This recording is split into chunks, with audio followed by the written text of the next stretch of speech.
আসসালামু আলাইকুম। ঈদ আয়োজনে আজকে আপনাদের জন্য নিয়ে এলাম পুরান ঢাকার স্টাইলে চিকেন বিরিয়ানি বা বলতে পারেন চিকেন তেহারি।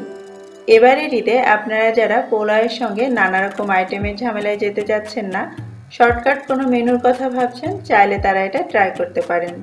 ভীষণ মজার এই বিরিয়ানিটার সাথে রাখতে পারেন পছন্দের কোনো ফ্রাইড কাবাব, বিফ বা মাটন রেজালা, সাথে সালাদ আর বোরহানি।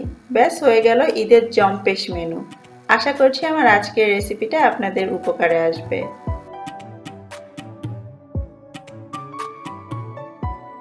আজকে আমি দেশি মুরগি দিয়ে এই বিরিয়ানিটা রান্না করব। আপনি চাইলে ফার্মের মুরগিও নিতে পারেন।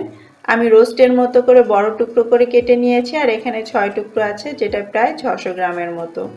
সাথে নিয়েছি আধা কেজি বা 2 কাপ কালো জিরা চাল, অর্থাৎ যেটা পোলাওয়ের চাল। আর এই চালটাকে আমরা খুব ভালো করে 5-6 বার ধুয়ে তারপরে নিংড়ে নিব, ভিজিয়ে রাখার কোনো দরকার নেই। এবারে আমরা একটা মশলা তৈরি করব। এজন্য আমি অর্ধেকটা নিয়েছি জয়ফল, একটা নিয়েছি ছোট জয়ত্রী এবং 5টা সবুজ এলাচ। এখানে আমি কোনো লবঙ্গ এবং দারচিনি ব্যবহার করছি না। সাথে দিয়ে দিচ্ছি প্রায় 1.5 চা চামচের মতো সাদা গোলমরিচ। আপনি চাইলে কালোটা দিতে পারেন, তবে সাদাটা দিলে কালারটা খুব ভালো আসবে। এবারে এই সমস্ত কিছু একসঙ্গে গুঁড়ো করে নিতে হবে। চাইলে হালকা করে ভেজেও নিতে পারেন। আমি কাঁচা অবস্থাতেই এটাকে এভাবে গুঁড়ো করে নিয়েছি। আর এটা হচ্ছে আমাদের স্পেশাল মশলা, যেটা আমরা বিরিয়ানি রান্নায় ব্যবহার করব। এবারে একটা প্যানের মধ্যে আমি নিয়ে নিচ্ছি 2 কাপ দুধ, আর 2 কাপ দুধের সাথে আমি নিয়ে নিব 2 কাপ পানি। আমি আধা কেজি পোলাওয়ের চাল নিয়েছি, যেটা 2 কাপ থেকে একটুখানি বেশি। আর যতখানি চাল তার ঠিক ডাবল পানি বা দুধ আমাদের ব্যবহার করতে হবে। আমি অর্ধেক পানি অর্ধেক দুধ নিলাম। আর এই দুটোকে একসঙ্গে আমি একটু ফুটিয়ে নিব, কারণ আমরা গরম গরম এটা ব্যবহার করব। চলে এলাম মূল রান্নায়। চুলায় মিডিয়াম আঁচে আমি একটা প্যান গরম করে তাতে দিয়ে দিচ্ছি আধা কাপ তেল। আপনি চাইলে কিন্তু ঘি দিয়েও পুরো রান্নাটা করতে পারেন, তবে তেল দিয়েও কিন্তু বেশ মজা করে এই বিরিয়ানিটা রান্না করা যায়। তেলটা যখন হালকা গরম হয়ে যাবে তখন আমি এর মধ্যে একটা তেজপাতা এভাবে ছিঁড়ে দিলাম। 2 টুকরো দিয়ে দিচ্ছি দারুচিনি, সাথে দিয়ে দিচ্ছি ছোট সাইজের একটা কালো এলাচ বা বড় এলাচ। যদি বড় সাইজের হয় তাহলে অর্ধেকটা দিবেন। আর দিয়ে দিচ্ছি 1/4 চা চামচ শাহি জিরা। শাহি জিরা না থাকলে এটা বাদ দিতে পারেন, আর যদি থাকে দিবেন, খুব ভালো একটা ফ্লেভার হবে। আর 4টা কাঁচা মরিচ আমি এভাবে ফালি করে কেটে দিয়ে দিলাম, এটা ঝালের জন্য। আজকের রান্নায় আমরা কোনো লাল মরিচ ব্যবহার করব না। একটুখানি নেড়ে চেড়ে আমরা এগুলোতে ফোড়ন তুলে নিব। যখন এগুলোতে ফোড়ন চলে আসবে তখন 1.5 টেবিল চামচ আদা রসুন বাটা দিয়ে দিলাম এবং একটুখানি নেড়ে চেড়ে ভেজে নিব। খুব বেশি ভাজার দরকার নেই, জাস্ট তেলের সঙ্গে একটু মিশে গেলেই হবে।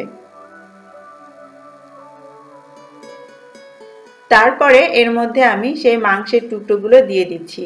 মাংসগুলোকে আমি ধুয়ে পানিটা নিংড়ে নিয়েছি, আগে থেকে মেরিনেট করে রাখিনি। আপনার হাতে যদি সময় থাকে তাহলে একটু লেবু, লবণ বা টক দই দিয়েও এটাকে মেরিনেট করে রাখতে পারেন, আর সময় না থাকলে কোনো দরকার নেই। তারপরে স্বাদমতো একটু লবণ দিয়ে এইবারে অল্প আঁচে তেলের মধ্যে আমরা মাংসটাকে হালকা করে ভেজে নিব। যেহেতু দেশি মুরগি দিয়ে করছি, খুব বেশি এটাকে ভাজা যাবে না, তাহলে কিন্তু এটা অনেকটা শক্ত হয়ে যাবে। যখনই দেখবেন এটা কিছুটা এরকম সাদাটে কালারের হয়ে আসছে এবং আমরা যে আদা রসুন বাটাটা দিয়েছিলাম সেটাও প্রায় ভাজা ভাজা হয়ে গিয়েছে, সেই পর্যায়ে এর মধ্যে আমি 2 টেবিল চামচ দিয়ে দিচ্ছি টক দই, আর এটাকে আমি ভালো করে ফেটে নিয়েছি। সাথে 1 টেবিল চামচ আমি বাদাম বাটা দিয়ে দিচ্ছি। আমি এখানে কাঠবাদাম নিয়েছি, আপনি চাইলে কাজু বাদাম বা পোস্ত দানা বাটাও ব্যবহার করতে পারেন। তারপরে একটুখানি দিয়ে দিচ্ছি পেঁয়াজ বেরেস্তা। ঈদের আগে আপনাদেরকে রিকোয়েস্ট করব সবসময় পেঁয়াজ বেরেস্তা করে ফ্রিজে রেখে দিবেন, খুব কাজে আসবে। তারপরে সেই যে আমরা মশলাটা তৈরি করলাম সেটার পুরোটাই দিয়ে দিলাম। এবারে দিয়ে দিচ্ছি কিছু কিশমিশ এবং 4-5টা দিয়ে দিচ্ছি আলু বোখারা। তারপরে এই সব কিছু একসঙ্গে মিডিয়াম আঁচে আমি একটু নেড়ে চেড়ে কষিয়ে নিব। ঠিক ততক্ষণ পর্যন্তই কষাবো যতক্ষণ না এই যে বাকি মশলাগুলো দিলাম তার কাঁচা গন্ধটা সরে যাচ্ছে। মিনিট 2 ধরে মিডিয়াম আঁচে আমি মাংসটাকে ভালো করে কষিয়ে নিয়েছি। তেলটা সরে গিয়েছে আর মশলাটাও ভুনা ভুনা হয়ে গিয়েছে। এই পর্যায়ে আমি এর মধ্যে আধা কাপের মতো একটু পানি দিয়ে দিচ্ছি। আপনি যে মুরগিটা ব্যবহার করবেন সেটা বুঝে অল্প পানিতে এটাকে সেদ্ধ করে নিতে হবে। যদি আপনি ফার্মের মুরগি ব্যবহার করেন সেক্ষেত্রে পানিটা না দেওয়াই ভালো, মুরগির পানিতেই চেষ্টা করবেন মুরগিটাকে রান্না করে নিতে। আমি যে মুরগিটা নিয়েছি এটা দেশি এবং কচি মুরগি, খুব বেশি পানি বা সময় লাগবে না এটা সেদ্ধ হতে। অল্প পানি দিয়ে এটাকে ঢেকে দিলাম এবং এটা পুরোপুরি সেদ্ধ হওয়া পর্যন্ত এবং পানিটা শুকিয়ে আসা পর্যন্ত রান্না করে নিব। প্রায় 15-20 মিনিটের মাথায় আমার মুরগিটা রান্না করা হয়ে গিয়েছে, পানিটা পুরো শুকিয়ে গিয়েছে, তেল বের হয়ে এসেছে এবং মুরগিটাও কিন্তু একদম সেদ্ধ হয়ে গিয়েছে। এবারে একটু নেড়ে চেড়ে নিচ্ছি আলতো করে। তারপরে এই ঝোল তেলের থেকে আমি মাংসগুলোকে আলাদা করে তুলে নিব।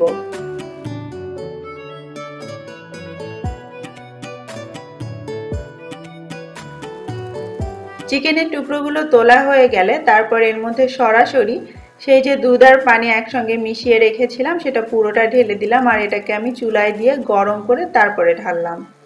তারপর যখন এই পানিতে একটা বলক চলে আসবে সেই পর্যায়ে আমি এর মধ্যে লবণ দিয়ে দিচ্ছি, প্রায় 1.5 চা চামচের মতো। পর্যাপ্ত পরিমাণ লবণ দিতে হবে যাতে আমাদের বিরিয়ানির লবণটা ঠিক থাকে।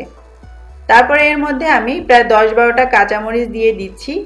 প্রতি কেজি চালে আপনাকে দিতে হবে 20টা করে কাঁচামরিচ। আমি যেহেতু হাফ কেজি চাল নিয়েছি তাই 10টা কাঁচামরিচ দিলাম এবং সেই চালগুলো আমি ভালো করে ধুয়ে নিংড়ে রেখেছিলাম সেগুলো দিয়ে দিয়েছি।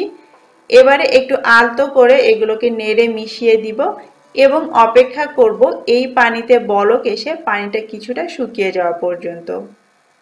যখন চাল আর পানি প্রায় সমান সমান লেভেলে চলে আসবে, একটু গায়ে লাগা লাগা অবস্থায় হবে, তখন আমি এর মধ্যে সেই উঠিয়ে রাখা মাংসের টুকরোগুলো দিয়ে দিব। তারপরে খুবই আলতো হাতে এগুলোকে এই চালের মধ্যে দিয়ে ঢেকে দিব।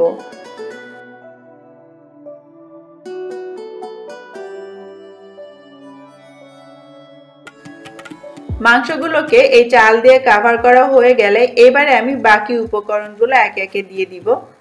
প্রথমে আমি দিয়ে দিচ্ছি প্রায় 1.5 চা চামচের মতো কেওড়া জল, একটুখানি দিয়ে দিচ্ছি খাঁটি গাওয়া ঘি, সামান্য একটু পেঁয়াজ বেরেস্তা এভাবে গুঁড়ো করে উপর দিয়ে ছড়িয়ে দিচ্ছি।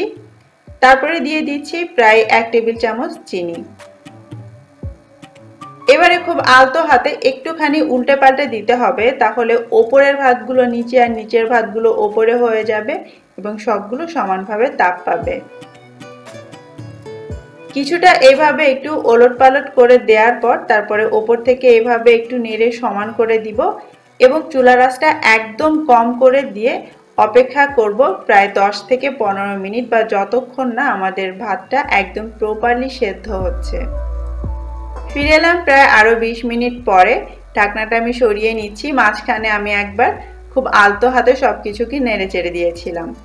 আর এখন কিন্তু আমাদের বিরিয়ানিটা একদম রেডি হয়ে গিয়েছে। একটা ভাত আমি দেখাচ্ছি, দেখুন এটা একদম পারফেক্টলি সেদ্ধ হয়েছে, কিন্তু দেখে নিশ্চয়ই বুঝতে পারছেন এটা কতটা ঝরঝরে হয়েছে। এবারে আমি আবারও আলতো হাতে সব কিছু এভাবে একটু নেড়ে চেড়ে মিশিয়ে নিব। দেখলেন তো কত সহজেই তৈরি হয়ে গেল পুরান ঢাকার স্টাইলে চিকেন বিরিয়ানি। এটা বানানো যেমন সহজ, খেতে কিন্তু অনেক মজার। আপনারা যদি আগের থেকে উপকরণগুলো একটু রেডি করে রাখেন তাহলে ঈদের দিন সকালেই ঝটপট এটা রান্না করে নিতে পারবেন। রান্না করতে একদমই কম সময় লাগে। আশা করছি আমার আজকের রেসিপিটা আপনাদের ভালো লেগেছে। ঈদে আপনারা কে কি রান্না করলেন ঈদের পরে চাইলে আমার ফেসবুক গ্রুপে সেগুলো আমার সাথে শেয়ার করতে পারেন। আজকের মতো বিদায় নিচ্ছি। সবাই অনেক ভালো থাকবেন, আমার জন্য দোয়া করবেন। আল্লাহ হাফেজ।